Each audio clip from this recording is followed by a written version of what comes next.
बिस्मिल्लाहिर्रहमानिर्रहीम।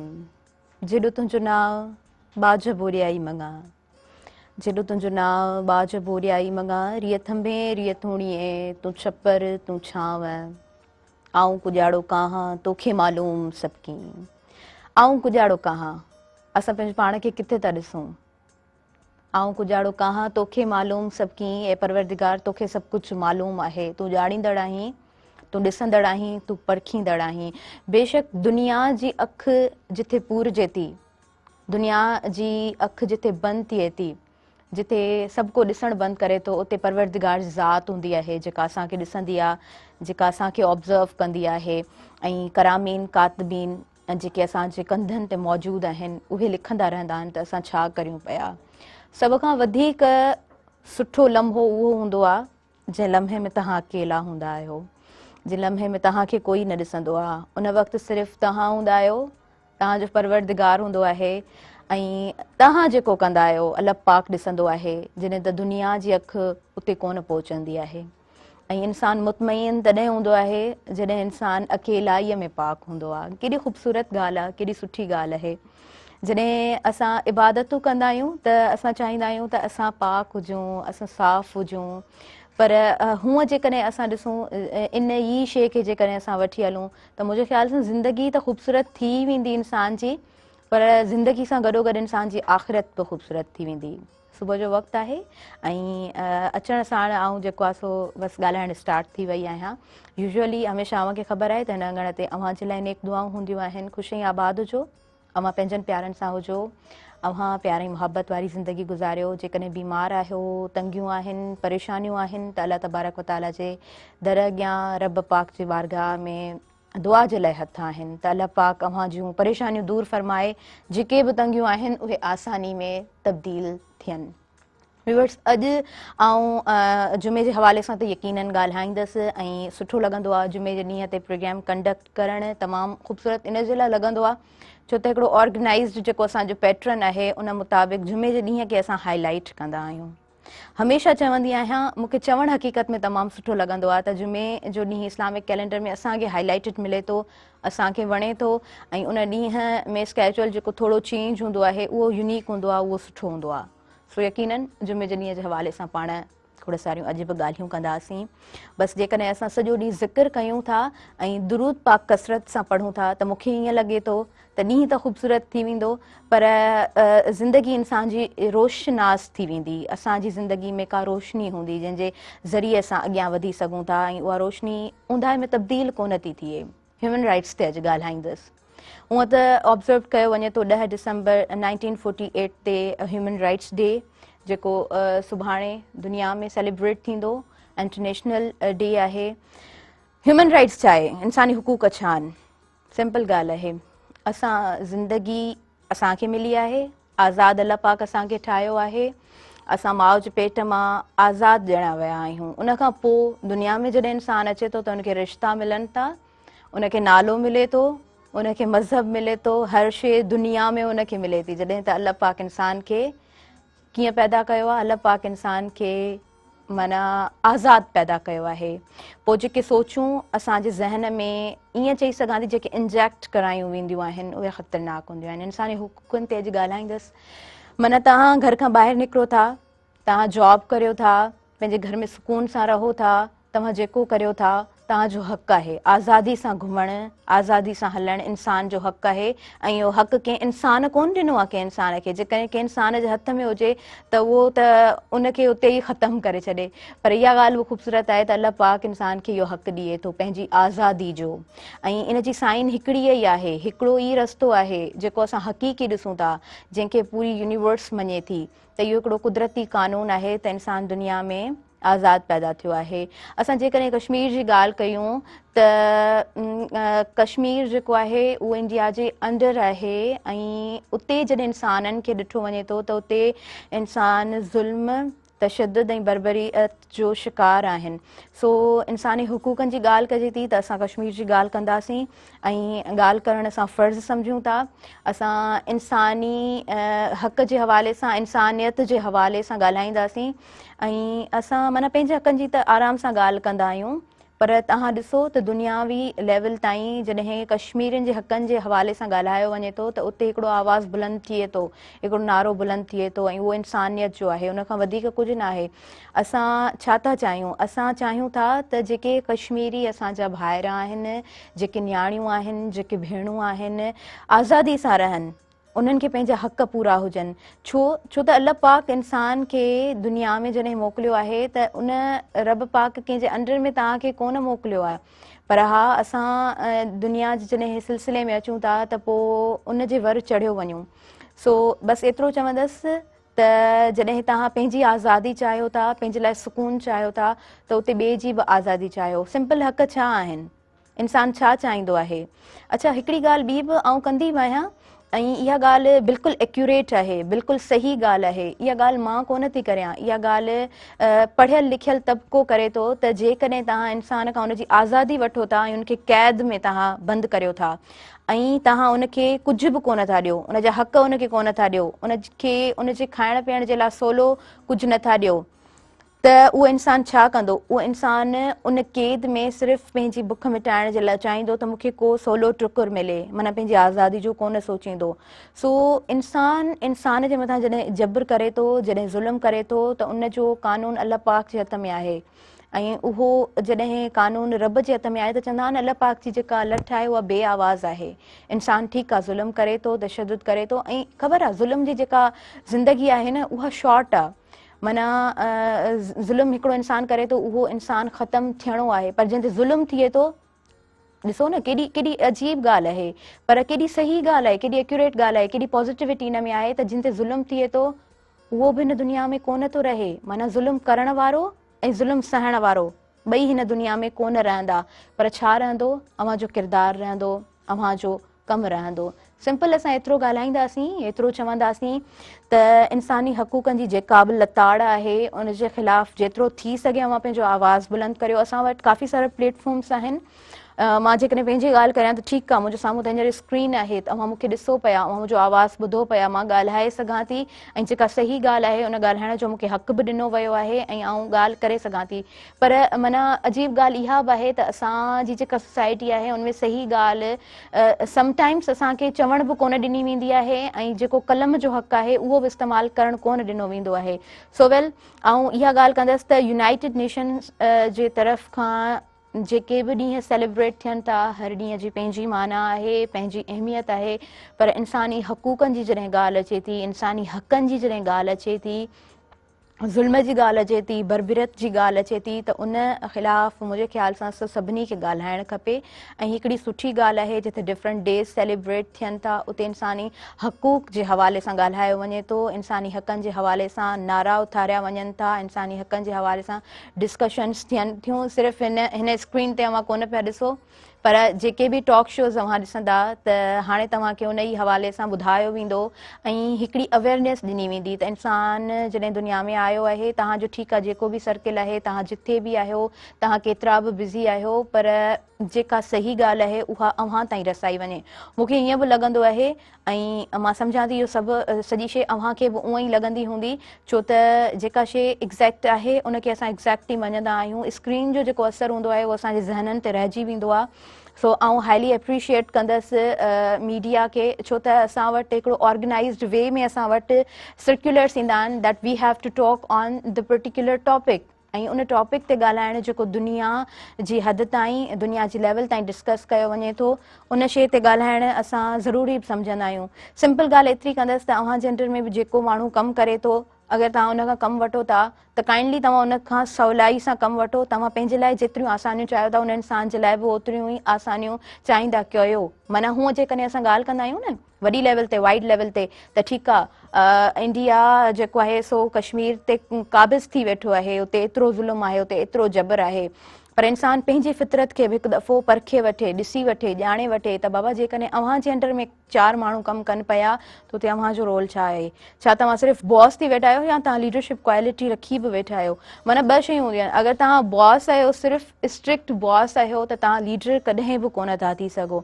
जेकॾहिं तव्हां लीडर आहियो त पोइ तव्हां में उहे सभु क्वालिटीज़ हुजनि। क्वालिटीज़ जी जेकॾहिं ॻाल्हि करियूं था, तव्हां जेतिरो पंहिंजे लाइ सोचो था, तव्हां पंहिंजे वर्कर जे लाइ बि ओतिरो सोचींदो। सो मुंहिंजे ख़्याल सां इन सिंपल जेके 2 ॿ लाइन्स मूं चयूं आहिनि, इन मां असांखे घणो लेसन मिली सघे थो। ॿी ॻाल्हि त जुमे जो ॾींहुं आहे, भलारो ॾींहुं आहे, बाबरकत ॾींहुं आहे, ऐं जुमे जे हवाले सां जेकॾहिं असां ॻाल्हायूं त माना इंसानु आहे न, सुबुह जे टाइम ते तव्हां उथो था ऐं तव्हां अखि खोलियो था, अखि पटियो था, तव्हां सही सलामत आहियो, तव्हांजा हथ पेर बिल्कुलु सही आहिनि, तव्हां नॉर्मल आहियो। जॾहिं तव्हां पंहिंजे बेड तां उथो था, तव्हां पंहिंजे बिस्तरो छॾे, गरम बिस्तरो छॾे जेॾी महिल तव्हां उथो था ऐं पंहिंजी फैमिली खे तव्हां पंहिंजी अखियुनि अॻियां ॾिसो था, तव्हांजी फैमिली बिल्कुलु ठीकु आहे, इन जो मतिलबु आहे त अल्लाह पाक जी रहमत जो सायो तव्हांजे मथां आहे, उहो रब तव्हां सां गॾु आहे ऐं उन रब तव्हांखे पंहिंजो पर्दो ॾिनो आहे, पंहिंजो शेल्टर ॾिनो आहे।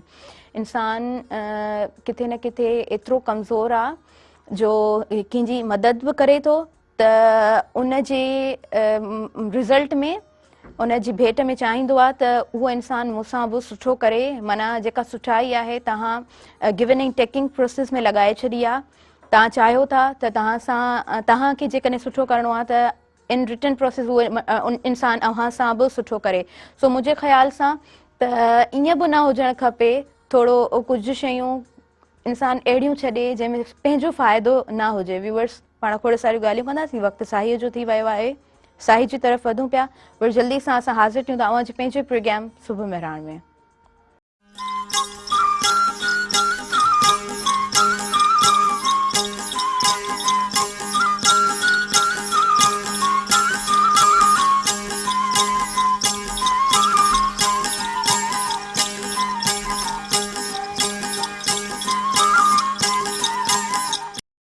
वेलकम बैक नाज़रीन, सभिनी ॾिसंदड़नि खे आउं ॿीहर भलीकार चवां थी तव्हांजे पंहिंजे प्रोग्राम सुबुह मेहरान में।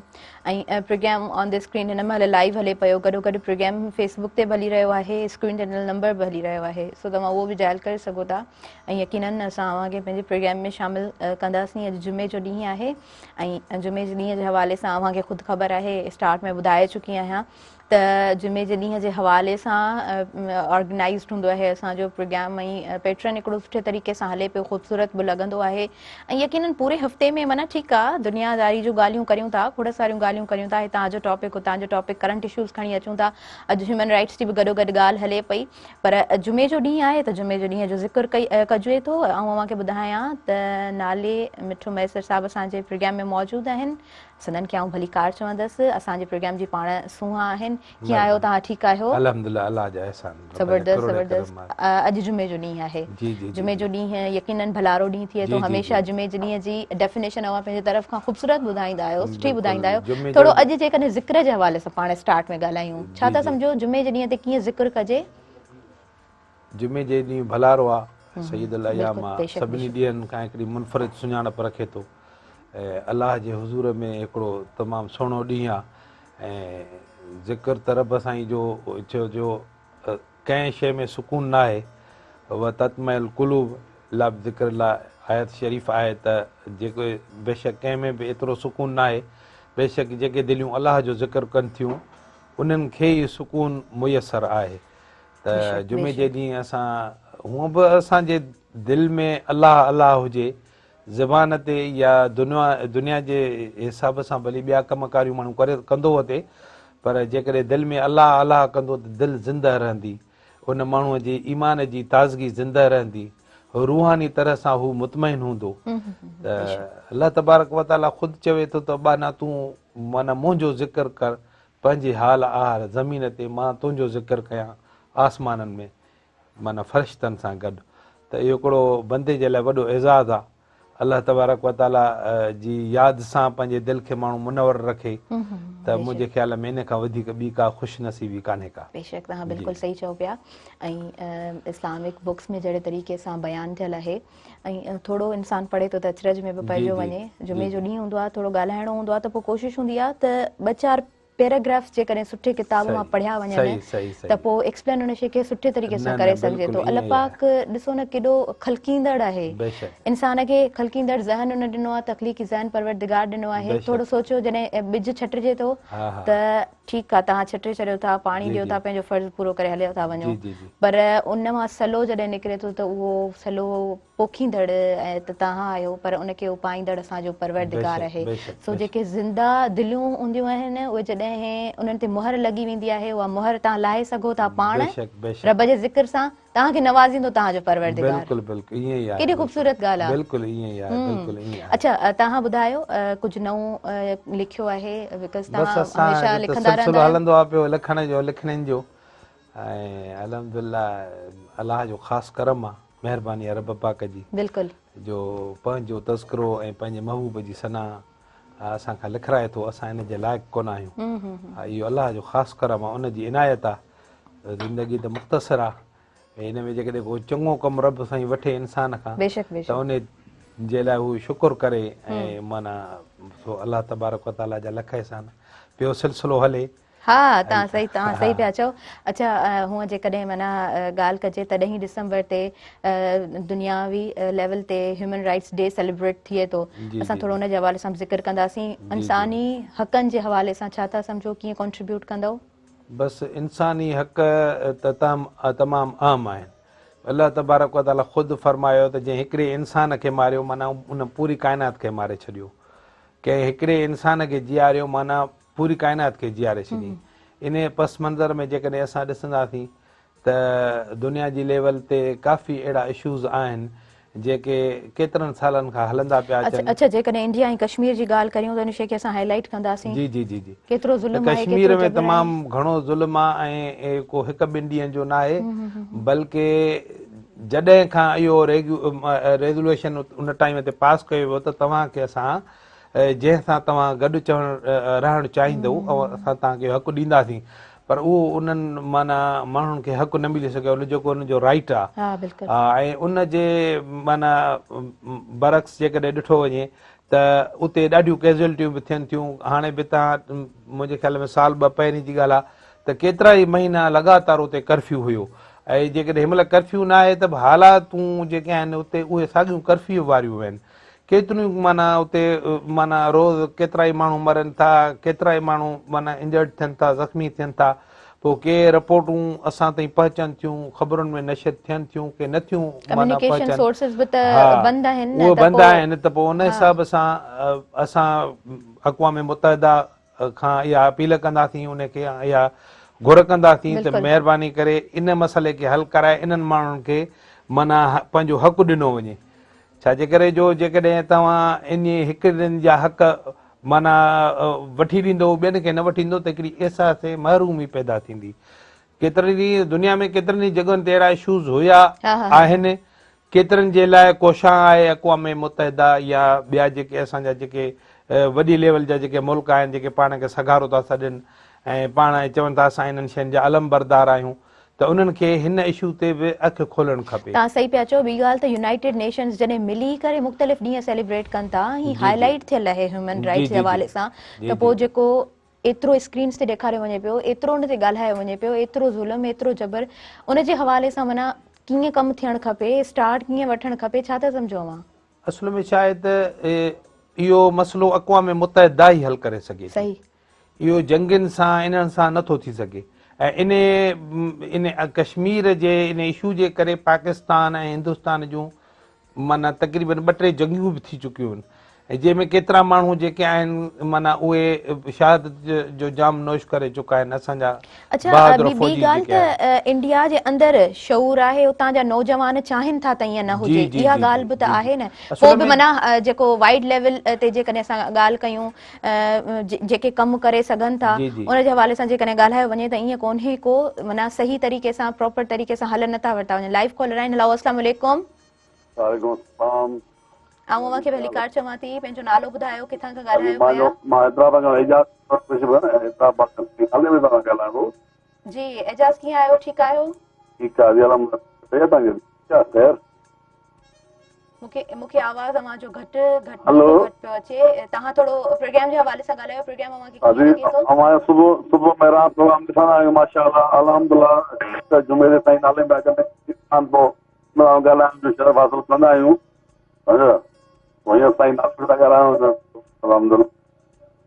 ज़बरदस्त ज़बरदस्त, ॾाढो ॾाढो सुठो, तमामु सुठो। अॼु ह्यूमन राइट्स जे हवाले सां बि ॻाल्हायूं पिया, तव्हां छा चवणु चाहींदव?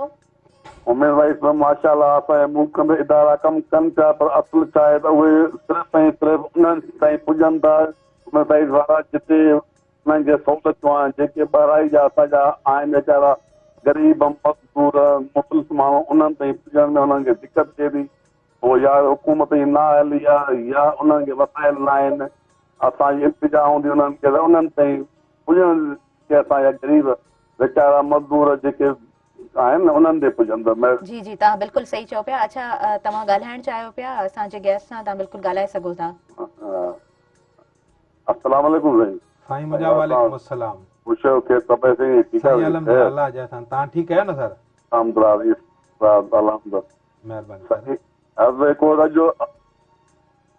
अॼु हाज़िरी मदीना चयल, अॼु हाज़िरी मदीना जेका नात ॿुधाइजो साईं। हाँ बिल्कुलु बिल्कुलु, चवंदासीं सर जिन खे त नात उन्हनि खां यकीनन ॿुधंदासीं। असां उन्हनि खे इनवाइट कयो आहे ऐं जॾहिं बि पढ़ंदा आहिनि त हक़ीक़त में असांखे बि सुकून मिलंदो आहे, उहा कैफ़ियत तारी थी वञे। थैंक यू सो मच, तव्हां प्रोग्राम में शामिलु थिया ऐं असां स्टार्ट कंदासीं प्रोग्राम खे अगेन ॿीहर अवांजी नात शरीफ़ सां। हमदे बारी ताला रब जो जी बिल्कुलु, स्टार्ट में तव्हां हमद पढ़ो, यकीनन तमामु ख़ूबसूरत शुरूआत थी वेंदी ॿीहर। सल्ले अला नबीना सल्ले अला मुहम्मदिन सल्ले अला शफीना सल्ले अला मुहम्मदिन। कुलई कठे थी पढ़ो,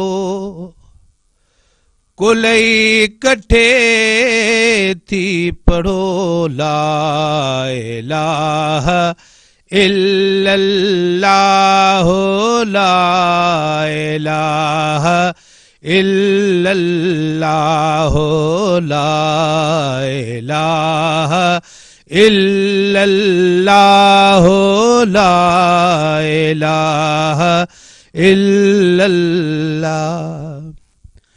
उहे ज़लील न थी दान थिया ज़माने में, उहे ज़लील न थी दान थिया ज़माने में, जनीब आहे पढ़ो, जनीब आहे पढ़ो, ला इलाहा इल्लल्लाह ला इलाहा इल्लल्लाह ला इलाहा इल्लल्लाह ला इलाहा इल्लल्लाह। मगर कुटीदा मथो मुँह कबर क़यामत में,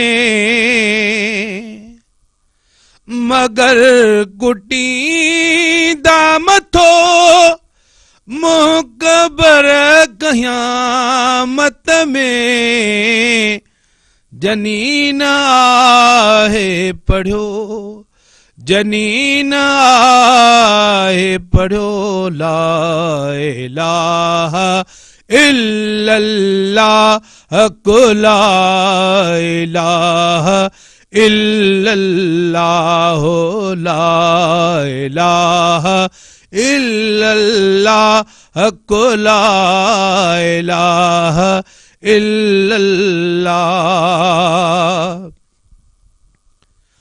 हडल तमास वयो ऐं रहियो बदन बाकी, हडल तमास वयो ऐं रहियो बदल बाक़ी ऐं रूह में आ रहियो ऐं रूह में आ रहियो ला इलाहा इल्लल्लाह हक ला इलाहा इल्लल्लाह ला इलाहा इल्लल्लाह हक ला इलाहा इल्लल्लाह जाय मखान बणियो गैर जो गुलाम नबी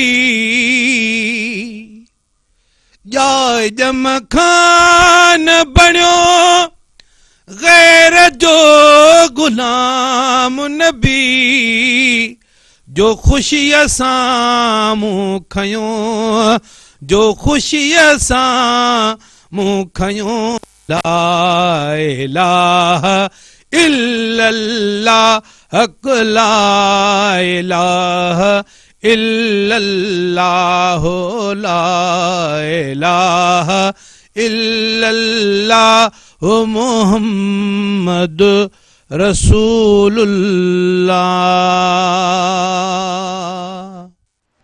सुभान अल्लाह माशाअल्लाह। यकीनन अल्लाह पाक जे ज़िक्र सां रब पाक जे फ़िक्र सां इंसान जी दिलि ताज़ा थियो वञे, मुतमइन थियो वञे। वरफ़अना लक ज़िक्रक, मुंहिंजे नबी जो ज़िक्र हमेशह बुलंद रहंदो।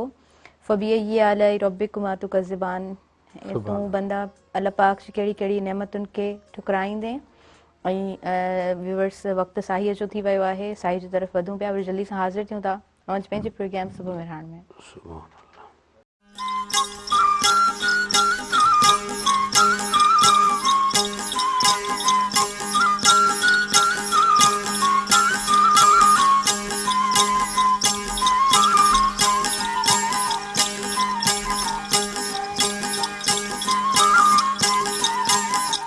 वेलकम बैक नाज़रीन, सभिनी ॾिसंदड़नि खे ऐं भली कार चवां थी मुंहिंजे पंहिंजे प्रोग्राम सुबुह मेहरान में। जुमे जो ॾींहुं आहे, बरकतुनि भरियो ॾींहुं आहे ऐं प्रोग्राम सुठे तरीक़े सां हली रहियो आहे। लाइव कॉलर आहिनि, संदन खे असां शामिल कंदासीं। हेलो अस्सलाम वालेकुम। अभी क्या हाल है? अल्हम्दुलिल्लाह मैं बिल्कुल ठीक हूँ। आप अपना नाम बताएं, कहाँ से बात कर रहे हैं? अब्दुल बासित कश्मीर से बात कर रहा हूँ। कश्मीर से बात कर रहे हैं। ह्यूमन राइट्स के हवाले से आप क्या कहेंगे? आज हम डिस्कस कर रहे थे स्टार्टिंग में, बस मैंने आपका प्रोग्राम देखा तो उसमें मैं चाहा कि मैं आपको नात सुनाऊं। जी बिल्कुल सुनाएं, बिल्कुल माशाअल्लाह। आप सुनाएं, नात सुनाएं। जी जी। दिल उल्फते सरकार बसाने के लिए है, दिल उल्फते सरकार बसाने के लिए है,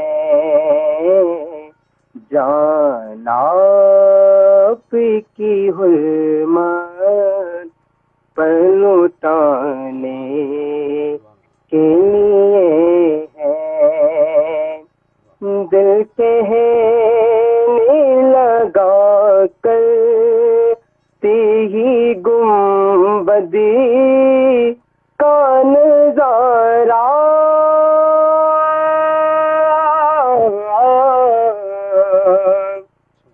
दिल कहने लगा करती ही गुम्बदी का नज़ारा, ये नक्श तो आँखों में सजाने के लिए है, ये नक्श तो आँखों में सजाने के लिए है, दिल उल्फते सरकार बसाने के लिए है, कितनी बड़ी नेमती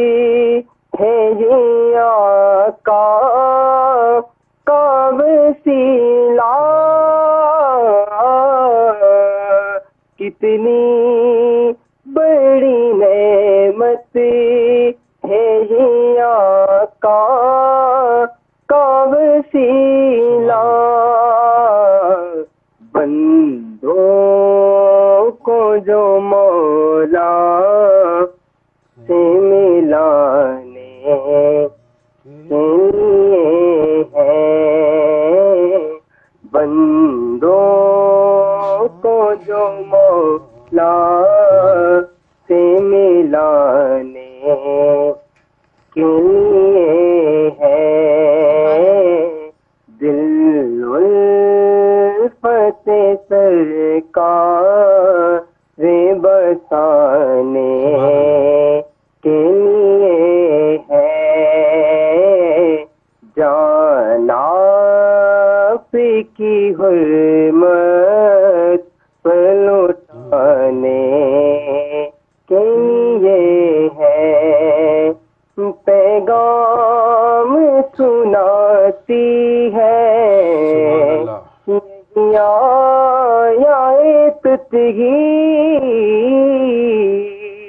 पैगाम सुनाती है, यही आयत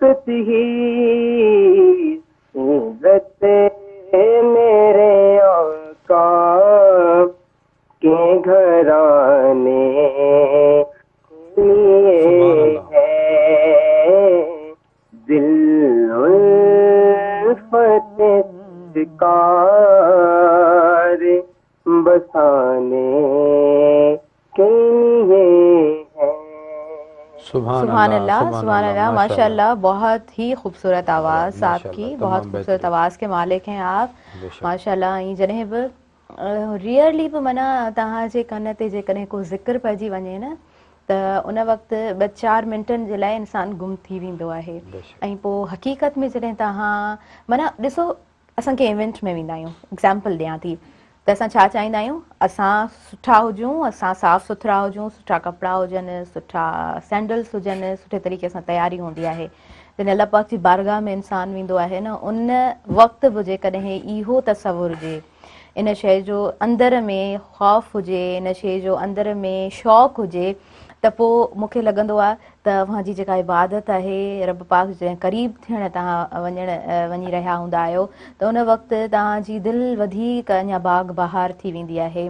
सो असां नाले मिठ मैसर साहिब सां गुफ़्तगू कंदासीं, ह्यूमन राइट्स जे हवाले सां बि यकीनन पाण ॻाल्हाईंदा हलंदासीं, पर जुमे जो ॾींहुं बि आहे ऐं जुमे जे ॾींहं जे ज़िक्र जे हवाले सां पाण ॻाल्हायोसीं। जुमे जो ॾींहुं हक़ीक़त में हुअणु कीअं खपे, ऐं ॾिसो न माना सॼे ॾींहं जो तव्हां टाइम टेबल खणो, उनमें जुमे जो टाइम टेबल हिकिड़ो यूनिक टाइम टेबल थिए थो। तव्हां छा चवंदा व्यूअर्स खे त जुमे जो ॾींहुं कीअं ख़ूबसूरती सां ईद जीअं असां मल्हायूं? जुमे जो ॾींहुं त माना कोशिशि करे माण्हू त अलाह जे ज़िक्र फ़िक्र में गुज़ारे, उन खां पोइ घर वारनि सां गॾिजी गुज़ारे, या सुबुह जो जीअं माण्हू फजर जी नमाज़ पढ़ी फ़ारिग़ थिए थो त वरी माण्हू तलावत करे क़ुर पाक जी, उन खां बाद में पोइ दुनियादारी आहे, या जेकॾहिं को ऑफिस माना वेंदो जेको कार वहिंवार जेको आहे, उन जे लाइ त रब साईं त ईअं चयो आहे न, जेॾीमहिल सिज उभरे त दुनिया में टिड़ी पकड़ी वञो, त उनजो फरमान बि इहो ई आहे त पंहिंजे हक़ हलाल जी रोज़ी जे लाइ माण्हू ॿाहिरि निकिरी पवे, ऐं पोइ वरी मां जेका जुमे जी निमाज़ आहे उहा जमायत सां अचे पढ़े। ऐं हिकिड़ी ॿी अहम ॻाल्हि त माना जुमे जी निमाज़ जो ख़ुतबो ॿुधणु तमामु लाज़िम आहे। जो जुमे जी घणा दोस्त असांजा जेके ईंदा आहिनि त माना ख़ुतबो ख़तमु थी वेंदो आहे, पोइ ईंदा आहिनि, त पोइ मां उन्हनि खे रिक्वेस्ट कंदुसि त जुमे जो भलारो ॾींहुं आहे, निमाज़ त उहो ई पढ़णु अचो था, पर जेके असांखे माना बरकातुनि जो माना जेको सवाबु मिले थो उहो ख़ुतबे ॿुधण जो आहे। त निमाज़ में पहिरियों अचो, सुनतूं पंहिंजूं अदा कयो, सुनत पढ़ी, ऐं पोइ जॾहिं माना मुक़ररु जेको आहे या ख़तीब जेको आहे उहो ख़ुतबो बयानु करे, त उन टाइम ते निमाज़ न पढ़ो, तव्हां सुनत न पढ़ो, बल्कि वेही करे ख़ामोशी सां उहो ख़ुतबो ॿुधो, उहो वाजिबु आहे। ऐं पोइ घणा दोस्त ईंदा आहिनि, माना ख़तीब साहिबु पंहिंजो ख़ुतबो ॾींदो आहे पियो, पर सुनत पढ़ण में शुरू थी वेंदा आहिनि, ऐं ईअं इन कयो, ऐं माना वेही ऐं उनजो ख़ुतबो ॿुधो, उहो असांजे मथां वधीक वाजिबु आहे। ऐं तव्हां थोरो पहिरीं अचो, त पोइ ख़ासि करे जेॾी महिल माना ख़ुतबो ॾींदो आहे अलामा साहिबु या मौलाना साहिबु या ख़तीब जेको बि हूंदो आहे त पोइ उहो पाण ई चवंदो आहे जन सुनतूं न पढ़ियूं आहिनि उहे हाणे सुनत पढ़ी वठनि, हाणे सुनत पढ़ी हाणे वठनि। सुनत पढ़ी ऐं वठनि। अच्छा मूंसां कंहिं इहा ॻाल्हि बि शेयर कई पंहिंजनि मां ई त पहिरीं जॾहिं ॻोठनि में ख़ुतबो थींदो हो न जुमे जे ॾींहं ते त पोइ घर में जेके वॾड़ियूं हूंदियूं हुयूं उहे सभिनीनि खे चवंदियूं हुयूं त साफ़ सुथरा कपिड़ा पाए ऐं बिल्कुलु साफ़ सुथरा थी करे माठीणा थी वेही रहो, छो त ख़ुतबो हले पियो ऐं घर में वेही करे असां उहो ख़ुतबो ॿुधंदासीं ऐं उन खां पोइ वरी जेको ज़िंदगी जो कार वहिंवार आहे जहिड़े तरीक़े सां हले पियो पोइ वरी उन ई वे सां हिकिड़ो ट्रन ईंदो हो ऐं सॼो कमकार वरी सिज लहे थो वरी तव्हां सुम्हो ऐं सुकून वारी निंड करियो। त मूंखे लॻे पियो त उन टाइम में इलाही घणी सचाई हुई। हिकिड़ी ॿी ॻाल्हि त जॾहिं हाबिल ऐं काबिल जो किसो साम्हूं ईंदो आहे त इंसान कंहिंखां सिखियो कबर ठाहिण, नेचर मां सिखियो, पखियुनि खां सिखियो, कांव खां ॿुधायो वञे थो त सिखियो। उन खां अलावा ॾिसो उन शइ खे पिक कयो, इंसान में पिकिंग क्वालिटी माना फ्रॉम स्टार्ट इंसान में आहे। ॿी ॻाल्हि त अमुन जा पखी जॾहिं उॾाम भरंदा आहिनि त उन ॻाल्हि में मूंखे रियलाइज़ थींदो आहे त पखियुनि इहो बि त सेखारियो त अमुन कीअं फैलाइजे, पर इंसान ॾिसो पिक कहिड़ी शइ खे करे थो त उन पिकिंग क्वालिटी खे कीअं इस्तेमालु कजे, तव्हां हिन शइ खे भला एक्सप्लेन करियो। असल में जेका तव्हांखे सुठी शइ मिले उहा तव्हां वठी वठो। सुठी शइ तव्हांजे किरदार खे मुनवर थी करे, तव्हांजे किरदार खे ख़ूबसूरत थी करे, तव्हांजी शख़्सियत में निखार थी आणे सुठी शइ। अच्छा वरी जेकॾहिं साॻे ई उनजे उबते पासे ॾे तव्हां हिकिड़ियूं ग़लति शयूं खणंदव त उन में मुआशरती तौर ते तव्हांखे सुठो न चयो वेंदो, बल्कि तव्हां माना केतिरनि ई माण्हुनि जे ज़बान ते तव्हांजो जेको तज़किरो थींदो उहो कंहिं सुठनि लफ़्ज़नि में न थींदो। पिकिंग क्वालिटी हुजे भली माण्हू खणे पर सुठियूं शयूं खणे जेके असांखां अॻ में किरदार माना गुज़री विया आहिनि, जन पंज जेके माना प्रैक्टिकली तरह सां सभु शइ करे ॾेखारे विया आहिनि। असां कोशिशि कजे उन्हनि माण्हुनि खे फॉलो करे, कोशिशि कजे पाण करीमनि जी ज़िंदगी जेका आहे उन खे फॉलो करे ऐं ख़ुदा जो अलाह तबारक व ताला बि त इहो ई फरमायो आहे न त तव्हां कामयाबु तॾहिं आहियो जॾहिं तव्हां मुंहिंजे मिठड़े मोहम्मद सल्लल्लाहु अलैहि वसल्लम जिन जी ज़िंदगीअ ते अमल कयो, जीअं उन्हनि ज़िंदगी गुज़ारी ईअं ज़िंदगी गुज़ारियो।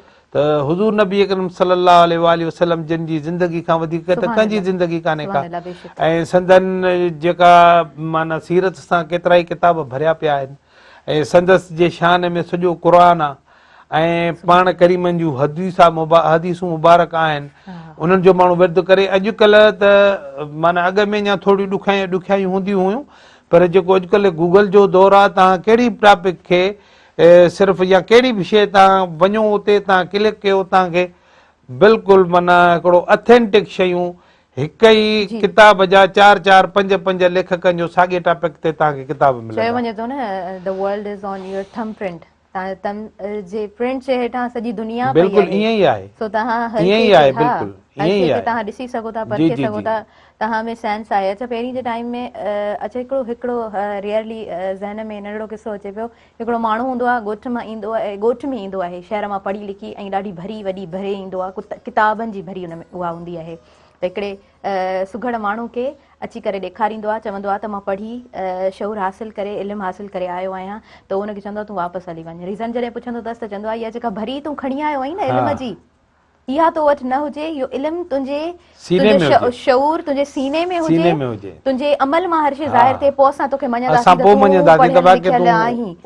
माना असां वटि छा आहे, मोबाइल आहे, असां वटि गूगल आहे, जल्दी सां सर्च कयूं था, पर उहा जेका अडॉप्शन आहे जेका असांजे किरदार में ज़ाहिर थिए, उहा शइ जॾहिं खां अचणु शुरू थींदी, it means that you are very educated person. इहो मूंखे लॻंदो आहे ऐं इहा हक़ीक़त जी ॻाल्हि आहे। अच्छा जुमे जे हवाले सां जेकॾहिं असां हूअ ॾिसूं न, चयो वेंदो आहे 5 सूरा ॿुधायूं वेंदियूं आहिनि सॼे ॾींहं में पढ़णु खपनि। सूरह यासीन हुन में अचे थी, सूरह मुज़म्मिल हुन में अचे थी, सूरह रहमान हुन में अचे थी। उन खां अलावा ज़िक्र जे लाइ जेकॾहिं ॿुधायो वञे थो त सूरह फातिहा तव्हां पढ़ंदा रहो।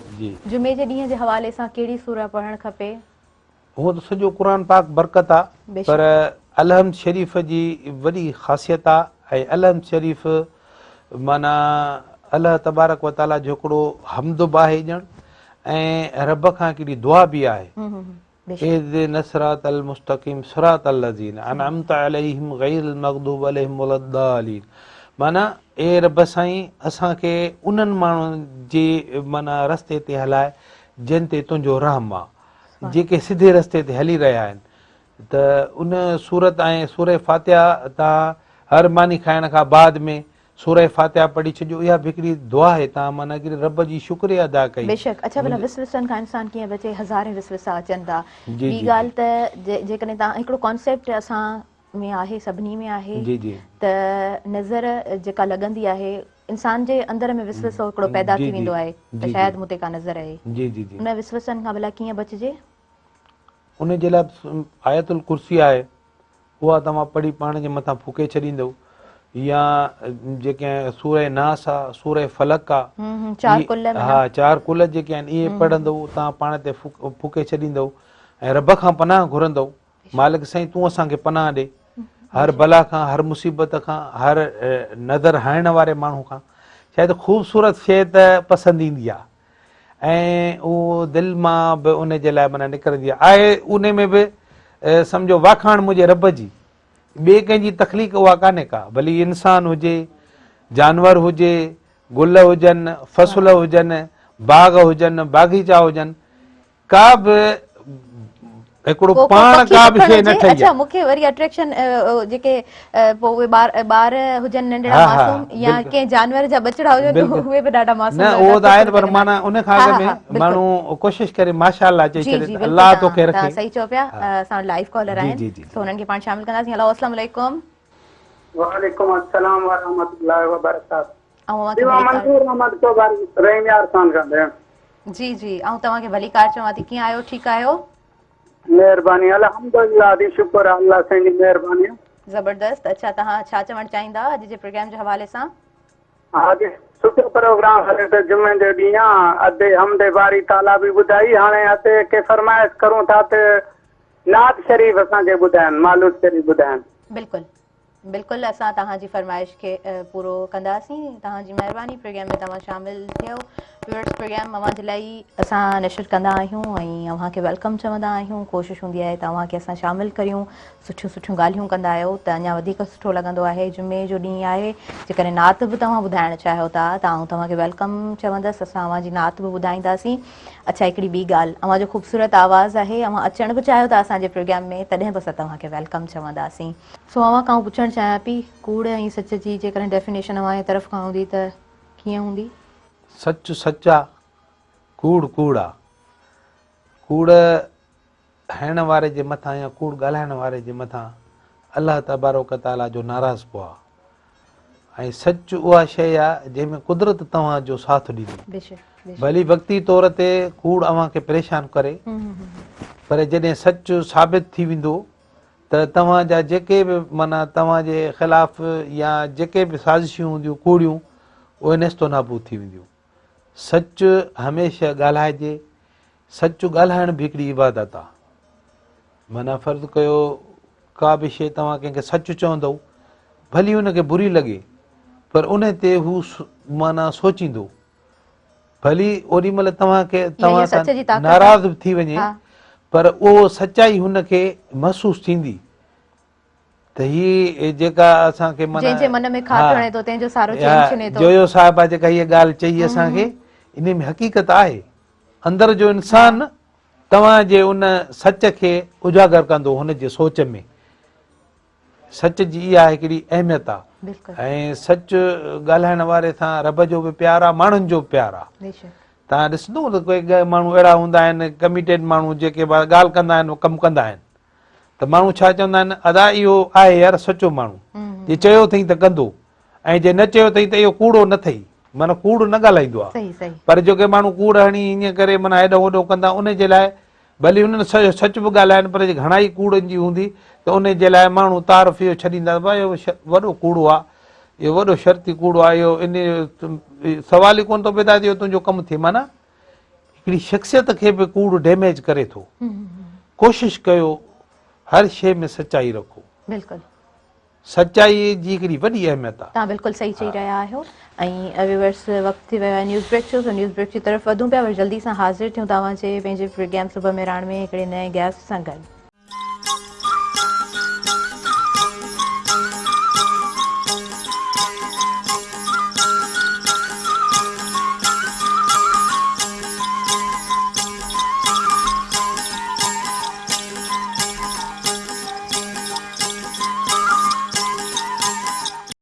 वेलकम बैक नाज़रीन सभिनी ॾिसंदड़नि खे ॿीहर आऊं भली कार चवां थी सुबुह में रहण जे घर में असां लाइव कॉलर आहिनि सिंधियुनि खे असां शामिल कंदासीं हेलो अस्सलाम वालेकुम वालेकुम अस्सलाम जी छा हालत आहे वधी ठीकु आहे तबियत सही आहे अल्हम्दुलिल्लाह आऊं बिल्कुलु ठीकु आहियां तव्हां ॿुधायो तव्हांजो नालो छा आहे किथां खां ॻाल्हायो पिया जी मुंहिंजो नालो रिज़वान अली चूमरा डोकी मां पोइ ॻाल्हायां मोहन जो दड़े खां जी तव्हांजो सुबुह सुबुह खां प्रोग्राम हर रोज़ ॾिसंदा आहियूं असां ॾाढी ख़ुशी थींदी आहे तव्हांजो प्रोग्राम ॾिसंदा आहियूं अॼु जुमे जो ॾींहुं आहे तव्हांजो वॾी दुआऊं था कयूं अलाह तव्हांखे ख़ुशि कंदो आबाद कंदो आमीन आमीन तव्हां ॿुधायो कीअं आहियो ठीकु लॻा पिया आहियो अल्हम्दुलिल्लाह खिल लॻो पिया तव्हांजी दुआ आहे बसि ॾाढी ख़ुशी थींदी आहे जॾहिं बि तव्हांजो प्रोग्राम ॾिसंदा आहियूं त तव्हांजी महिरबानी तव्हां प्रोग्राम ॾिसो था तव्हां टाइम कढो था प्रोग्राम खे पसंदि करियो था अच्छा कीअं आहे मौसम भला थोरो मौसम जो ॿुधायो मौसम असांजे बसि ईअं नॉर्मल आहे एॾी थधि न आहे मुंहिंजो शूज़ जो शॉप आहे अच्छा अच्छा सही माशाल्लाह ॿ शॉप आहिनि हिकु लेडीज़ जो आहे शूज़ माना ईअं या नॉर्मल मौसम आहे सही सही ज़बरदस्त माना तव्हां कारोबारी माण्हू आहियो अच्छा प्रोग्राम जे हवाले सां ॿुधायो जुमे जो ॾींहुं आहे कीअं प्रोग्राम लॻे पियो प्रोग्राम ॾाढो सुकून पियो लॻे सूरत ॾाढियूं क़ुरान शरीफ़ जी ॻाल्हियूं अल्हम्दुलिल्लाह ॾाढो असांखे सुकून आयो तव्हांजी ॻाल्हियूं ॿुधी करे ठीकु आहे तव्हांजी महिरबानी तव्हां प्रोग्राम ॾिसंदा रहो थैंक यू सो मच तव्हां प्रोग्राम में शामिल थियो ऐं व्यूअर्स हमेशह इहा कोशिशि हूंदी आहे त का न का अहिड़ी ॻाल्हि हुजे जेका अव्हांजी दिलनि ते असरु करे अव्हांजी दिलनि में का जॻह ठाहे माना चवण जो मक़सदु इहो आहे त हूअं बि हर को माण्हू अकुल वारो आहे ऐं अॼु जे टाइम में शऊर वारा माण्हू आहिनि जेके हर शइ खे ॾिसनि था परखनि था ॼाणनि था सही के सही ऐं ग़लति खे ग़लति चवण वारा आहिनि माना हर शइ अव्हां जे हथ में ई आहे पर पोइ बि हिते वेही करे कोशिशि इहा हूंदी आहे त का न का एक्यूरेट ॻाल्हि अव्हां ताईं असां पहुचाए सघूं अगेन लाइव कॉलर आहिनि हेलो अस्सलाम वालेकुम कीअं आहियो ठीकु आहियो तव्हां पंहिंजो नालो ॿुधायो किथां खां ॻाल्हायो पिया डिस्ट्रिक्ट खैरपुर पीर जो ॻोठ बरसात जो ॻोठ आहे सदर जी बटियूं सही सही ज़बरदस्त अच्छा प्रोग्राम जे हवाले सां छा चवंदव जावेद अहमद सुमरवदी जी जावेद प्रोग्राम जे हवाले सां छा चवंदव बिल्कुलु अदी तव्हांजो प्रोग्राम तमामु माशाल्लाह बहितरीन थो हले पियो अदी जी तव्हांजी महिरबानी अॼु जुमे जो ॾींहुं आहे ऐं जुमे जे ॾींहं जे हवाले सां भला छा चवंदव जी जदी जुमे जो भला ॾींहुं आहे त हदीसा मदीने सरदार त जुमे जो ॾींहुं तव्हांजो ईद जो ॾींहुं आहे जी बिल्कुलु हा त इहो तमामु जेका असांजे ईद जो ॾींहुं अदी मां हिकिड़ी नाज़ शरीफ़ जेकॾहिं तव्हां चओ त मां तव्हां पेश कयां नाज़ शरीफ़ जी अदी जी जी ॿुधायो हिकिड़ो बंदि तव्हां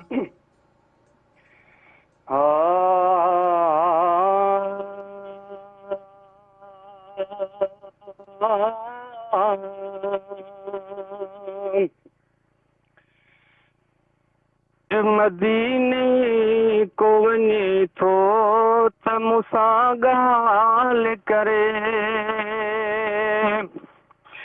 अॼु मदीने को वञे थो त मूंसां ॻाल्हि करे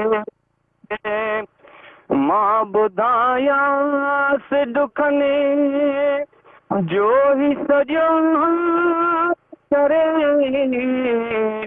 मां ॿुधायांसि ॾुखने जो ही सॼो करे अॼु मदीने को वञे थो त मूंसां ॻाल्हि करे यार जो पार जॾहिं थो मूंखे यादि पवे यार जो पार जॾहिं थो मूंखे यादि पवे रोज़ रोने थियूं अखियूं ख़ासि इहो ख़्यालु करे रोज़ रोने थियूं अखियूं ख़ासि इहो ख़्यालु करे मां ॿुधायांसि ॾुखने जो ही सॼो करे अॼु मदीने को वञे थो त मूंसां ॻाल्हि करे अॼु मदीने को वञे थो त मूंसां ॻाल्हि करे सुभान अल्लाह माशाल्लाह इलाही सुठो इलाही ख़ूबसूरत आवाज़ आहे अव्हांजो ऐं असांजे आका जो सॾु ईंदो आहे त पोइ उते अमीरी ग़रीबी सभु दम रहिजी वञनि, बसि हिकिड़े सॾ जी देरि हूंदी आहे। अलाह पाक सां सभिनीनि खे ज़ियारत नसीब फरमाए। ऐं व्यूअर्स तव्हांखे ॿुधाईंदी हलां त असांजे प्रोग्राम में ॿिया गेस्ट अची चुका आहिनि। असम नदीम असांजे प्रोग्राम में मौजूद आहिनि, डायरेक्टर ऑफ स्पोर्ट्स सिंधन खे आऊं भली कार चवंदसि। अस्सलाम वालेकुम, कैसे हैं आप? ठीक हैं माशाल्लाह।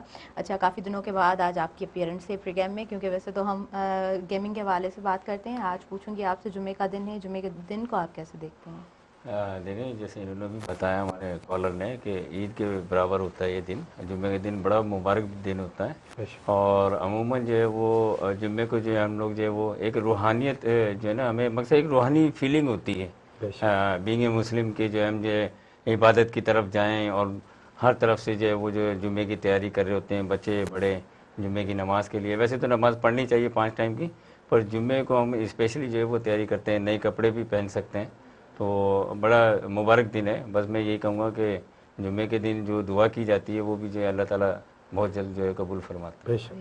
बेशक, बिल्कुल आपने सही कहा। अच्छा, पाकिस्तान में टेस्ट मैच चल रहा है, कैसे देख रहे हैं आप? पहला टेस्ट तो पाकिस्तान हार गया और उसमें देखें कई चीज़ें ऐसी हुई हैं कि जो पाकिस्तान के फेवर में थी। अगर आप पिच देखें, ग्राउंड देखें और टॉस का देखें, सारी चीज़ें जो वो पाकिस्तान के फेवर में गई थी। लेकिन बात वहीं आ जाती है प्रोफेशनल एटीट्यूड की, कि जो इंग्लैंड वालों का जो एटीट्यूड था और पाकिस्तानी प्लेयर्स का जो एटीट्यूड, बॉडी लैंग्वेज थी, वो बड़ा डिफरेंस था। हालांकि उसमें कई रिकॉर्ड्स भी बने कि जो है वो पहली इनिंग के अंदर जो 1200 से ज़्यादा रन बना लिए पाकिस्तान और इंग्लैंड ने। तो इंग्लैंड के जो बॉलर है उन्होंने जो बॉलें जो फेस की हैं वो बहुत कम की हैं। उनके आप स्ट्राइक रेट देखें और उनकी जो वो इम्प्रोवाइजेशन देखेंगे आप, तो पाकिस्तानी प्लेयर्स से बहुत ज़्यादा फ़र्क था। हमारे प्लेयर्स जो वो डिफेंसिव अंदाज में खेले, वो अटैकिंग एटीट्यूड था उनका, तो इस वजह से जो और फिर जो उनके कप्तान थे बेन स्टोक, उन्होंने जो अपनी इनिंग जो वो डिक्लेयर की है सेकंड इनिंग, वो भी आप देखें कि जो है उन्होंने एक किस्म से दावत दी थी पाकिस्तान को कि आप ये मैच जीत सकते हैं। और इतना मुश्किल नहीं था उस पिच के ऊपर, जो पिच का मकसद बिहेवियर है, तो फिर भी जो है पाकिस्तानी जो है वो बैटर्स जो है वो मकसद उस तरीके से परफॉर्म नहीं कर पाए और पाकिस्तान को ये मैच हारना पड़ा। और आज भी जो है वो इंग्लैंड जो है वो खेल रहा है और पहले बैटिंग ही कर रहे हैं इंग्लैंड में, तो 62 पे 1 आउट था उनका अभी 11 ओवर्स में। तो मुझे ये लगता है पाकिस्तान को थोड़ा सा अटैकिंग क्रिकेट खेलनी पड़ेगी। देखिए, जब तक आप अटैक नहीं करते तो फिर जो है ना आपको डिफेंसिव ही रहना पड़ता है। थोड़ा अटैकिंग क्रिकेट खेलेंगे तो फिर इस टेस्ट के अंदर कोई जो है आपके चांसेस बनते हैं जीतने के। अदरवाइज़ ये मैच भी जो है वो मुझे नहीं लगता कि पाकिस्तान जीत पाएगा। तो ये अभी फ़िलहाल चल रहा है।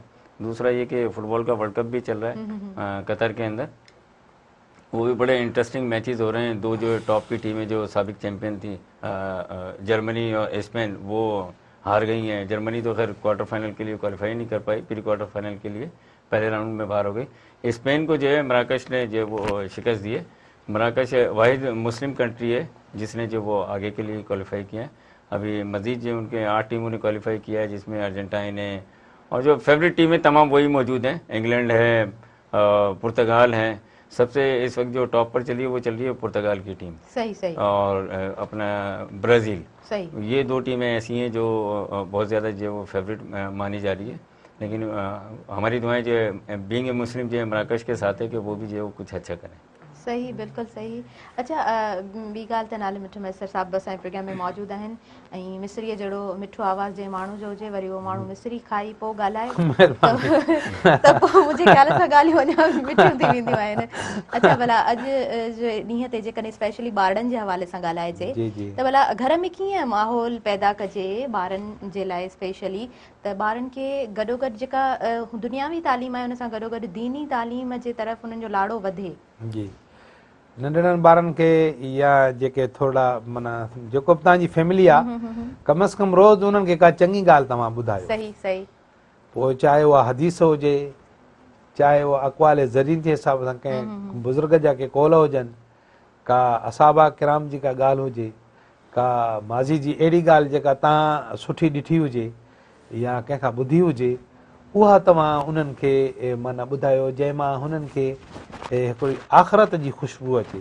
त आख़िरत जो जेको ॾींहुं आहे, अलाह तबारक व ताला जेको ॾींहुं इंसाफ़ जो क़ाइमु कंदो, उन ॾींहुं असां उन रब काइनात जे आॾो पंहिंजो माना पाण पेश थींदासीं ऐं जीअं माना अहिड़ियूं ॻाल्हियूं ॿुधायो जंहिंसां हू पंहिंजो इस्तेहसाल कंदो रहियो पाण सोचे छा आहे ॿारु अॼु नंढो सुभाणे वॾो ॿिए ॾींहुं वरी पोढ़ो नेठि इहे जेके ज़िंदा आहे माण्हू त इहे सभु मौसमूं उन जे मथां लागू थियणियूं आहिनि हिकिड़ो सर्किल आहे उनजी हा त पोइ जेको आहे उन हिसाब सां जेके तव्हां चङियूं ॻाल्हियूं ॿारनि खे ॿुधाईंदो छो ही जेके माना समातुनि जो जेको सिलसिलो आहे इहो आहे इनपुट ऐं ज़बान जेका आहे उहा आहे आउटपुट हा तव्हां का शइ अंदरि दाख़िल थींदी तव्हांजे दिमाग़ में या तव्हांजी सोच में त कॾहिं न कॾहिं तव्हां उनजो इज़हार कंदव त नंढड़नि ॿारनि खे उहे तव्हां सुठियूं ॻाल्हियूं ॿुधायो ऐं माना उन सां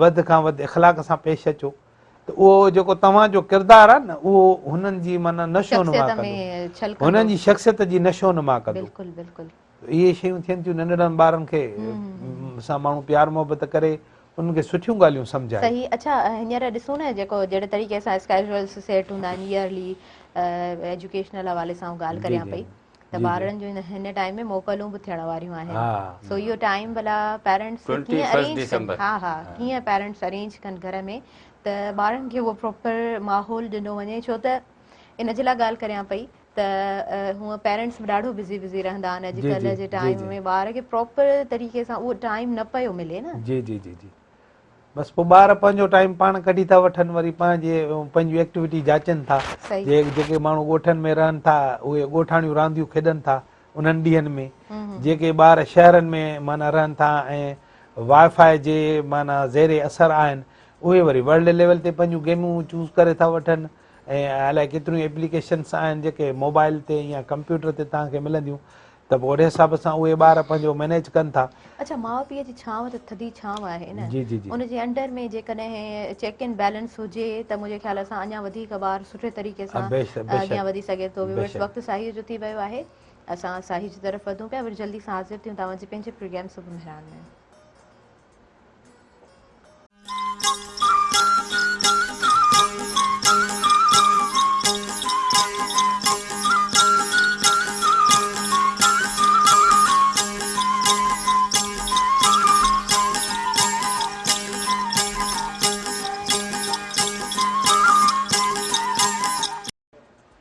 वेलकम बैक नसरीन सभिनी ॾिसंदड़नि खे आउं भली कार चवां थी अव्हांजे पंहिंजे प्रोग्राम सुबुह मेहरान में जुमे जो ॾींहुं आहे ऐं यकीनन जुमे जो ॾींहुं जॾहिं हूंदो आहे त पोइ असांजी जेका कम्युनिकेशन हूंदी आहे असांजो जेको ॻाल्हाइणु हूंदो आहे जेका कचहरी असां कंदा आहियूं पोइ कोशिशि इहा हूंदी आहे त पोइ असां थोरो किथे न किथे लिंक कंदा वञूं पंहिंजे मज़हब जे हवाले सां ॻाल्हाईंदा हलूं ऐं ख़ासि करे ॿारनि जी जेका तालीम तरबियत निशोनमा थींदी आहे उहो ज़हन हिकिड़ो कचो ज़हन थिए थो कचो घड़ो आहे जीअं तव्हां ठाहींदो उहो उअं ठहंदो सो जेको कॉन्सेप्ट हूंदो आहे न ट्रेनिंग वारो उहो घर खां ई शुरू थींदो आहे पेरेंट्स ई उहो माहौल क्रिएट करे सघनि था उहो माना कैंप्स बि लॻायूं वेंदियूं आहिनि समर कैंप ऐं विंटर कैंप समर कैंप्स यकीनन गर्मियुनि में लॻनि थियूं विंटर कैंप्स हिन टाइम में अरेंज थियनि पियूं काफ़ी सारा ब्रोशर्स बि मूं ॾिठा आहिनि पर हिन टाइम में जेकॾहिं लिमिटेड ॾींहं ॿारनि खे मिलनि था छो त जहिड़े तरीक़े सां असांजो माहौल आहे न क्लाइमेट चेंज जो जहिड़े तरीक़े सां ॿुधायो वञे पियो त ईंदड़ वक़्त में अञा वधीक असांखे गर्मियुनि खे फेस करिणो पवंदो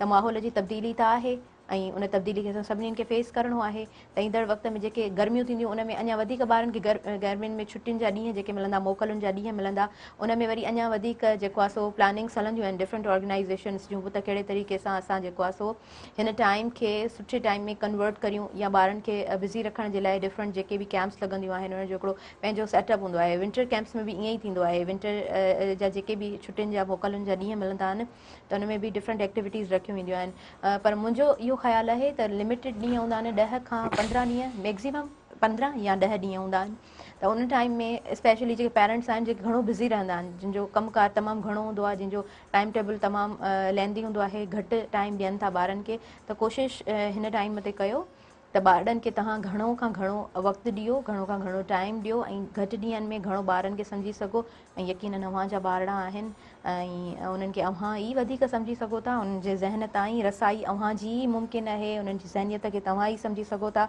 सो अव्हां ई उन्हनि खे संवारे सघो था ऐं संवरियल ॿार जॾहिं ॿाहिरि निकिरे थो इन समाज में अॻभरो थिए थो त हक़ीक़त में उहो ॿार बि निर्वार आहे नाले मिट मैसर साहिब खां पुछंदसि त आऊं सही चवां पई बिल्कुलु ईअं ई आहे ॿार हिकिड़ो माना शेप ऑफ लाइफ आहे न घर जी माहौल या ॿियो उन जी झलक ॿार मां नज़र ईंदी न ॿार जिथे बि वेंदो जिथे ॻाल्हाईंदो जिथे वेहंदो माना हुनजे ॻाल्हियुनि मां ॿियो माण्हू एनालिसिस करे वठंदो त हिन जी कहिड़ी क़िस्म जी परवरिश थियल आहे माना तव्हांजे घर जो सर्टिफिकेट तव्हांजो ॿारु आहे उहो जहिड़े नमूने सां ॿाहिरि जेके एक्टिविटीज़ हुन जूं हूंदियूं उन मां ॿियो माण्हू काथो लॻाए सघंदो त हे माना हिन जी पालना कहिड़े नमूने जी थियल आहे त उन जे करे ॿारनि खे हमेशह ॿारनि जे साम्हूं बि वरी के अहिड़ियूं ॻाल्हियूं न कजनि जेके उहे माना एडॉप्ट करे वठी वठनि माना जीअं ग़लति कहिड़ियूं ॻाल्हियूं आहिनि मक़सदु घणा माण्हू जेके आहिनि से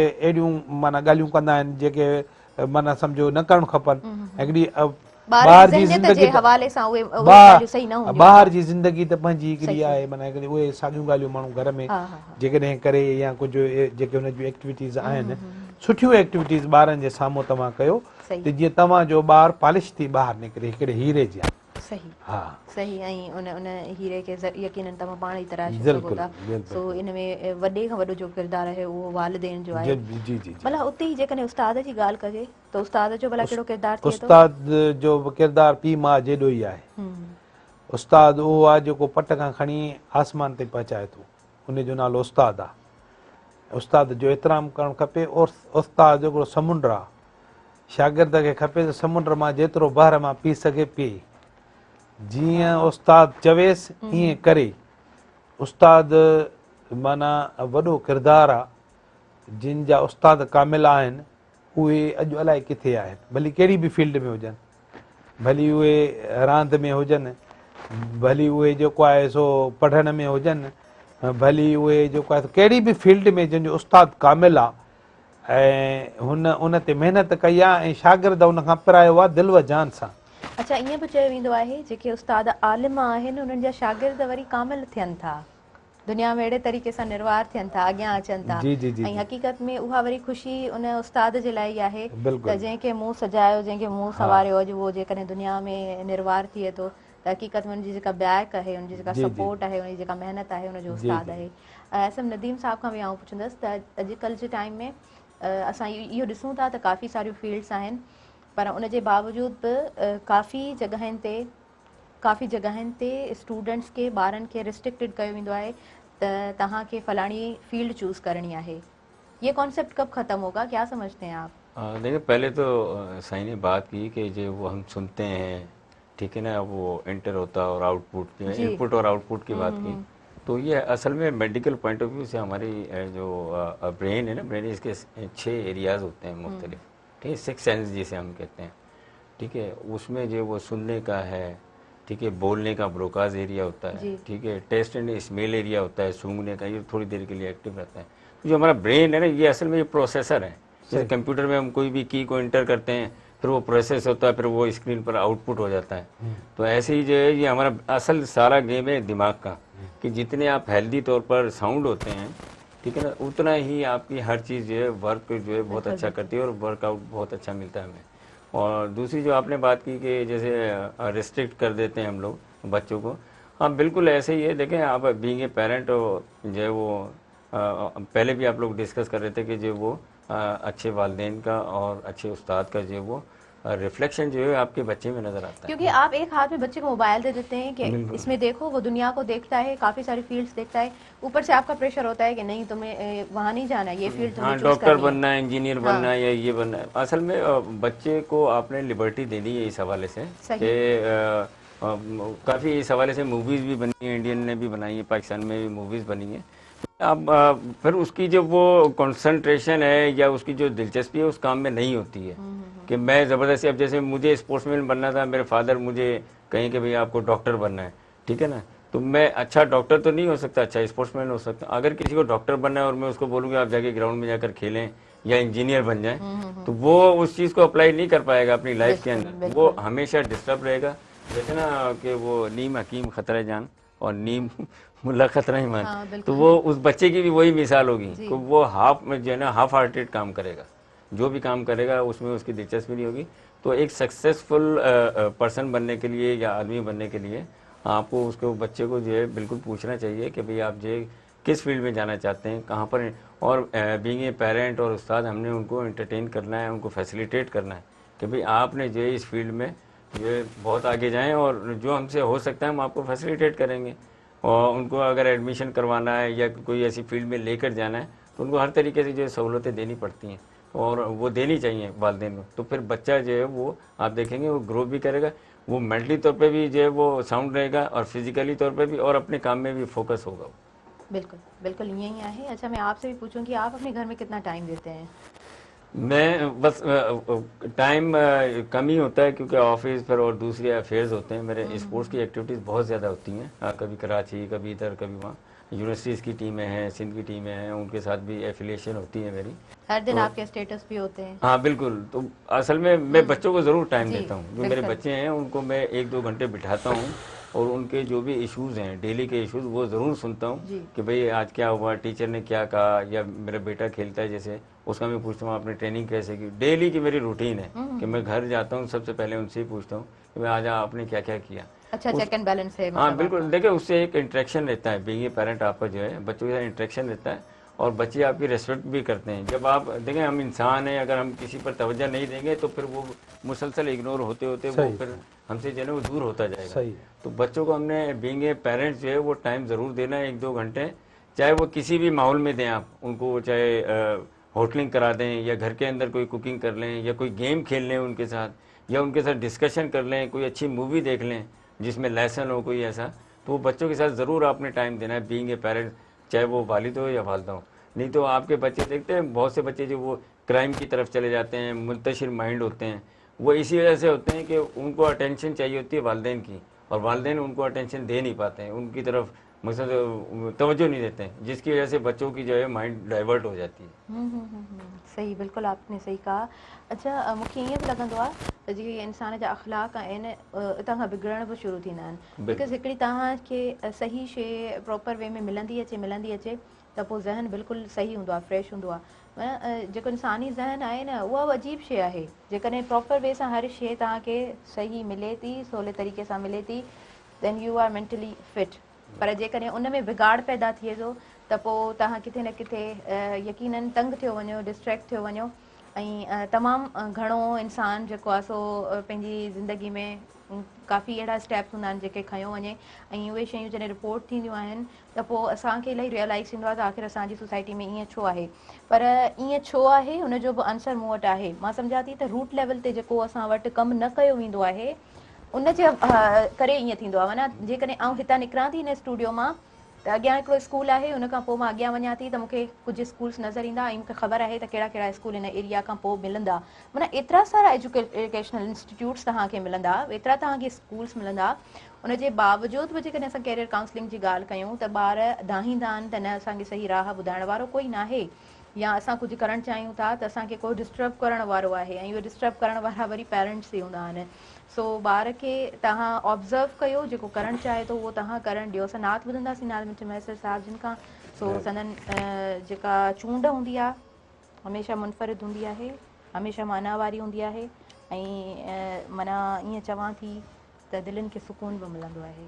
सो असां नात ॿुधंदासीं ऐं संदन वालिद साहिब जिन जूं जेके नातूं आहिनि हमेशह जेके बि ॿुधियूं आहिनि, यकीन करियो आऊं त गुम ई थी वेंदी आहियां ऐं दिलि कंदी आहे असां बार बार ॿुधूं। सल्लल्लाहु अलैहि या रसूल अल्लाह वसल्लम अलैका या हबीब अल्लाह। मदीने जो साईं मूंखे बेस ॾींदो उहो ॾींहुं ईंदो। मदीने जो साईं मूंखे बेस ॾींदो उहो ॾींहुं ईंदो। उहो ॾींहुं ईंदो गुनहगार वींदो, उहो ॾींहुं ईंदो गुनहगार वींदो। मदीने जो साईं मूंखे बेस ॾींदो उहो ॾींहुं ईंदो। ओ सिका सिंध में थो सजण जे शहर लए ओ उन्हीअ शाम वारे भला रे पहर लए साईं सिका सिंध में थो सजण जे शहर लए उन्हीअ शाम वारे भला रे पहर लए पिनारनि सां आजिज़ झोलड़ी झलींदो उहो ॾींहुं ईंदो पिनारनि सां आजिज़ झोलड़ी झलींदो उहो ॾींहुं ईंदो उहो ॾींहुं ईंदो गुनहगार वींदो उहो ॾींहुं ईंदो गुनहगार वींदो मदीने जो साईं मूंखे बेस ॾींदो उहो ॾींहुं ईंदो ओ वया के वञनि था जन जी तलब आ ओ ज़ियारत हीअ जन खे माणाई रब आ ओ वया के वञनि था जन जी तलब आ ज़ियारत हीअ जन खे माणाई रब आ उहो मोटी वापसि आहे ख़ुशि न थींदो उहो ॾींहुं ईंदो उहो मोटी वापसि आहे ख़ुशि न थींदो उहो ॾींहुं ईंदो उहो ॾींहुं ईंदो गुनहगार वींदो मदीने जो साईं मूंखे बि सॾींदो उहो ॾींहुं ईंदो ओ बलद बारकल्ला नबीअ जो प्यारो ओ मतल मेला आहिनि सावण सियारो बलद बारकल्ला नबीअ जो प्यारो मतल मेला आहिनि सावण सियारो सॾे सभिनी खे आ साईं ॾानो ॾींदो उहो ॾींहुं ईंदो सॾे सभिनी खे आ साईं ॾानो ॾींदो उहो ॾींहुं ईंदो उहो ॾींहुं ईंदो गुनहगार वींदो मदीने जो आका मूंखे बि सॾींदो उहो ॾींहुं ईंदो ओ घुमी दुनिया ॾिस पर मदीनो मथे आ ओ ख़ुदा जे करम जो खज़ीनो मथे आ ऐं घुमी दुनिया ॾिस पर मदीनो मथे आ ख़ुदा जे करम जो खज़ीनो मथे आ उते भाग वारो आहे घर अॾींदो उहो ॾींहुं ईंदो उते भाग वारो आहे घर अॾींदो उहो ॾींहुं ईंदो उहो ॾींहुं ईंदो गुनहगार वींदो मदीने जो दाता मूंखे बि सॾींदो उहो ॾींहुं ईंदो ओ नाले मिठा नेठ ॿुधंदा पीलूं ओ महेसर ॾसींदा सजण पंहिंजूं नीलूं ऐं नाले मिठा नेठ ॿुधंदा पीलूं महेसर ॾसींदा सजण पंहिंजूं नीलूं सभई सूर दिलि जा सिकायल सलींदो उहो ॾींहुं ईंदो सभई सूर दिलि जा सिकायल सलींदो उहो ॾींहुं ईंदो उहो ॾींहुं ईंदो गुनहगार वींदो उहो ॾींहुं ईंदो गुनहगार वींदो मदीने जो आका मूंखे बि सॾींदो उहो ॾींहुं ईंदो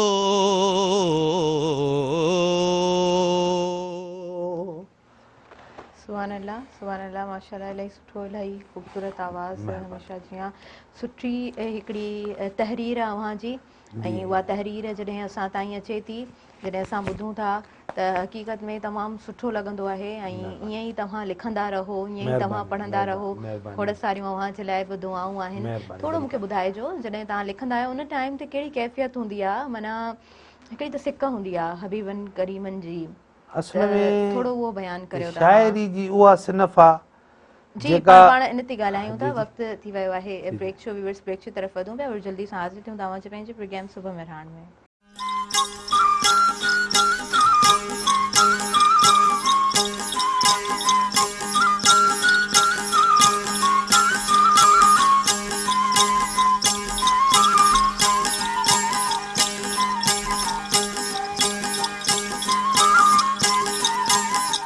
वेलकम बैक नाज़रीन सभिनी ॾिसंदड़नि खे ॿीहर आउं ख़ुशामदीद चवंदसि अव्हांखे भली कार चवंदसि ऐं असांजे प्रोग्राम में सुठी कचहरी हले पई ऐं अव्हां खां अव्हांजी तहरीर जो पुछी रही हुयसि असल में छा आहे शाइरी उहा सिनफ़ आहे जेका तव्हांखे लिखण ते ख़ुदि मजबूर कंदी आहे ॿिया कम त माण्हू सोचे सम्झी कंदो आहे मूंखे हीउ कमु करिणो आहे मूंखे हीउ कमु करिणो आहे पर शाइरी मुंहिंजे ख़्याल में उहा सिनफ़ आहे जेका लिखंदड़ खे मजबूर कंदी आहे त मूंखे लिख ऐं उहो टाइम अहिड़ो ईंदो आहे जॾहिं अव्हां सिट सोचे न माना लिखंदा हो बल्कि हिकिड़ी लफ़्ज़नि जी आमद थींदी आहे उन जा काफ़िया बि अची वेंदा आहिनि पहिरियों काफ़ियो अची वेंदो आहे पोइ वरी उन जा रदीफ़ चूंडे उनखे लिखबा आहिनि त हिन काफ़िए खे मां कहिड़े नमूने सां इस्तेमालु कयां इन जूं जेके मां गीत थो लिखां त उन में 2 सिटूं हूंदियूं आहिनि उन जे लाइ रदीफ़ सां मिलाइणो हूंदो आहे जीअं ग़ज़ल हूंदो आहे त उन जी हिकिड़ी पेरा लिखबी आहे वरी उहा अहिड़ी पेरा लिखबी आहे जेका तव्हांजे काफ़िए खे उजागर करे माना काफ़ियो जेको तव्हांजो आहे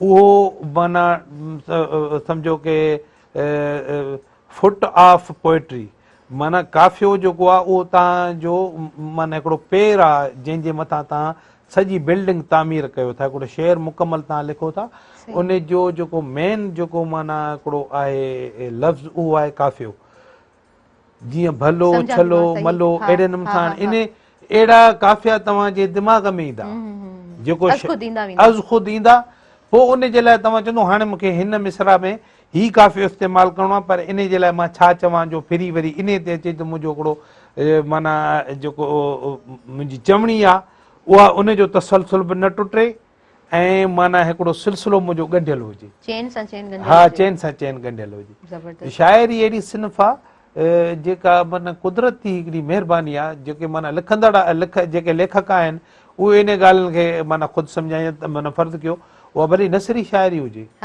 या हीअ असांजी जेका ॿी जेके माण्हू गीत ग़ज़ल काफ़ी वाई या कलाम या जेको कुझु बि आहे या नात आहे या हमद आहे या जेको आहे वाई आहे या असांखे चवां सम्झो रुबाई आहे इहे जेके माण्हू लिखनि था न उहो माना उनखे पंहिंजी कैफ़ियत अच्छा हिकिड़ी इहा शइ थींदी आहे त हाणे तव्हांजी दिलि में आहे त माना मां मदीने खां मोकिलाइण जो नात लिखां या मां लिखां पंहिंजो वञण सिक जी हाणे काफ़ियो तव्हां वटि मौजूदु आहे हाणे इहो डिसीशन तव्हां कंदो त मां मदीने जी सिक में थो लिखां या मदीने खां वापसि हेॾे अचण वारी कैफ़ियत खे थो बयानु कयां अच्छा उहा कैफ़ियत तॾहिं ईंदी न जॾहिं उहा ज़ियारत उन माण्हूअ जी थियल हूंदी असल में न हा ज़ियारत थियल हूंदी पर हूअं बि जेके मदीने जूं ॻाल्हियूं जन दोस्तनि जूं ॿुधल आहिनि चाहे त मां उमिरो करणु वियुसि मूंखां अॻु में मिसाल जी ॻाल्हि उन खां अॻु में बि मां अहिड़ियूं नातियूं लिखियूं जंहिंमें माना उहो वाज़ियो थिए थो ॼण जहिड़ो करे मां उन शइ खे ॾिसी आयो आहियां पोइ इन जे करे जो हाजी सगोरा जेके बयानु कनि था ऐं हज़रत मोहम्मद मुस्तफ़ा सल्लल्लाहु अलैहि वसल्लम जिन जो पंहिंजी हिकिड़ी शख़्सियत हुजे या उन जो शहर हुजे या उन जे जेको माना ॼम जो हंधु आहे जीअं माना मको पाक आहे उन जी फज़ीलत उन मदीने पाक जी फज़ीलत इन खां हर हिकु मुस्लमान बख़ूबी वाक़िफ़ आहे जीअं साईं जन फरमायो त जॾहिं नात या हमद भली कहिड़ी बि ज़बान में हुजे उहा सम्झ में अचे या न अचे पर ॼण त रहमत माण्हू जे मथां तारी थी वञे अहिड़े नमूने सां जॾहिं बि असां मदीने पाक जी का ॻाल्हि ॿुधंदा आहियूं त असांजे माना दिलि असांजो दिमाग़ ॿई शयूं उनखे एक्सेप्ट कंदा आहिनि छाजे करे जो ही असांजे आका नामदार जो शहर आहे उन शहर जूं घिटियूं कीअं आहिनि उन जूं उन जा जबल कीअं आहिनि, उतां जी ट्रांसपोर्ट कीअं आहे, उतां जी होटलिंग कीअं आहे, इन्हनि में असांजे दिलि ऐं दिमाग़ ॿिन्हिनि जी दिलचस्पी आहे। बेशक तव्हां बिल्कुलु त सही उन जे करे बि उहे शयूं फीड थी थियूं वञनि ज़हन तव्हां में। सही पिया चओ। ऐं ॿी ॻाल्हि त जेको हींअर टेक्नोलॉजी जो टाइम आहे न, त उन वक़्त में पहिरीं त काफ़िला वेंदा हुआ, जी, जी, तव्हां पंहिंजे जी। बाबा जो ज़िक्र हा, कंदा आहियो, हा, काफ़िलनि में बिल्कुलु, विया, जी, जी, जी। ज़ियारत वञी कयाऊं, जी, जी, त जी। पहिरीं ॾुखियो हूंदो तमामु। हाणे घर में वेही जॾहिं उन स्क्रीन ते ॾिठो वञे थो त उहा सिक, उहो जुनून इंसान जो जाॻियो अञा वधियो वञे, अञा वधियो वञे। अञा वधियो ऐं वञे। इहो टेक्नोलॉजी जो हा, फ़ाइदो आहे अञा त वधियो वेही वञे। करे तव्हां ज़ियारत करियो पिया, ॾिसो पिया, बिल्कुलु, ऐं तव्हां में सिक थिए पई। ऐं बिल्कुलु। अल्लाह पाक सभिनीनि खे मदीने जी ज़ियारत नसीब आमीन, फरमाए। सुम्मा आमीन। असम नदीम साहब खां आऊं पुछंदसि त क्रिकेट खे हींअर कीअं पिया ॾिसो अव्हां, रूट लेवल ते कीअं कमु थिए अगेन, जेकॾहिं असां ॻाल्हि करियूं? देखिए अभी जो हमारी पाकिस्तानी टीम खेल रही है ना, अगर उन पर शुरू से ही काम हुआ होता है, जो आपने कहा ग्रास रूट लेवल पर, ठीक है ना, तो हमें ये नताइज नहीं मिलते जो हम हार रहे हैं या एकदम में कोलैप्स कर जाते हैं। अच्छा खेलते खेलते हम जो एकदम में हार जाते हैं। कंसिस्टेंसी नहीं है हमारी किसी भी उसमें ना बैटिंग हो बॉलिंग हो, ठीक है।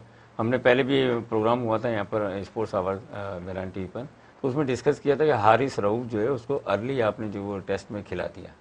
उसकी वजह क्या थी सॉरी, कि हारिस रऊफ जो है वो T20 के बॉलर हैं और उनका जो बॉलिंग स्टाइल है वो थोड़ा सा डिफ़िकल्ट कह लें आप या आकवर्ड कह लें, ठीक है ना, अजीब है, वो एक स्मूथ स्टाइल नहीं। उसकी वजह से क्या होता है कि आपके जॉइंट्स पर, आपकी बॉडी पर जो वो बहुत ज़्यादा जो है ना वो वेट पड़ता है या जोर आता है, उसकी वजह से वो इंजर्ड हो गए। 10-11 ओवर्स किए उन्होंने पूरे टेस्ट के अंदर और फिर इंजर्ड हो गए और बाहर हो गए टीम से। ये मैच से पहले हमने बात की थी, मतलब पाकिस्तान और इंग्लैंड का मैच।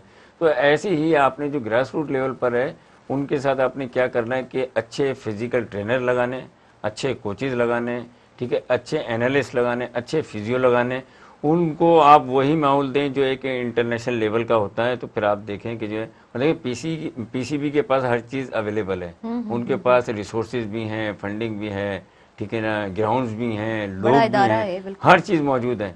सिर्फ क्या है उसको इम्प्लीमेंट करने की ज़रूरत है। और रमीज़ राजा साहब कुछ कर भी रहे हैं कोशिशें कि भाई जो आहिस्ता आहिस्ता, पर देखें ना हमारे यहाँ जो माहौल है, जो चीज़ें हैं, उनको सिस्टम को एकदम में आप ठीक नहीं कर सकते, उसमें थोड़ा सा टाइम लगता है। और वो सिस्टम को असल हम सिस्टम को ठीक कर लें ना तो सारी चीज़ें ऑटोमेटिक ठीक हो जाएंगी।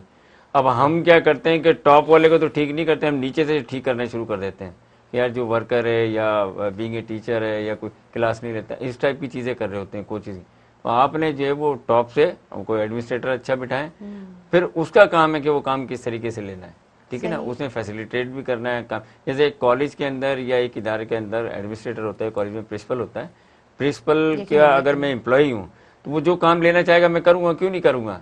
जब वो काम ही नहीं लेना चाहेगा तो मैं क्यों काम करूँगा। सही बात। तो हमने जो टॉप पे है वो अच्छे लोग बिठाने, उसके बाद फिर हमने ग्रास रूट लेवल से लेकर चलना है सारी चीज़ों को कि बच्चों की स्पोर्ट्स, क्रिकेट जो है, बॉलिंग की, उनकी बायोमैकेनिक्स है, उनकी फिटनेस है, ठीक है, उनकी स्किल्स हैं, ठीक है, उनकी कैरेक्टर है, इवन कैरेक्टर भी बड़ा काउंट करता है।